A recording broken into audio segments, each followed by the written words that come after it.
लोकशाहीचा बुलंद आवाज, रिपब्लिकन वार्ता महाराष्ट्र। पिंपरी येथे बिबट्याच्या हल्ल्यात वासरू ठार, बिबट्याने पाडला गायीच्या वासराचा फडशा। बातमी खुलताबाद येथून।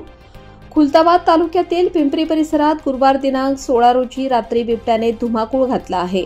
एका गायीच्या वासरावर हल्ला करून त्याचा फडशा पाडल्याने परिसरात भीतीचे वातावरण निर्माण झाले आहे। पिंपरी येथील फुलकोर दिलीप सिंग महेर यांच्या गट क्रमांक 80 शिवारात ही घटना घडली। बिबट्याच्या हल्ल्यात वासराचा जागीच मृत्यू झाला। घटनेची माहिती मिळताच वनपरिक्षेत्र अधिकारी निखिल देशमुख यांच्या मार्गदर्शनाखाली वनपाल मयूर चौधरी, संदीप मोरे आणि मदतनीस काळू धर्मा राठोड यांनी तातडीने घटनास्थळी धाव घेतली। गेल्या काही दिवसांपासून या परिसरात दिवसाढवळ्या बिबट्याचे दर्शन होत असून अनेक पाळीव प्राण्यांवर बिबट्यांनी हल्ले केले आहेत। त्यामुळे शेतकऱ्यांचे मोठे नुकसान होत आहे, तसेच मानवी जीवितालाही धोका निर्माण झाला आहे। स्थानिक ग्रामस्थांनी वनविभागाकडे तातडीने पिंजरा लावून बिबट्याला पकडावे अशी जोरदार मागणी केली आहे।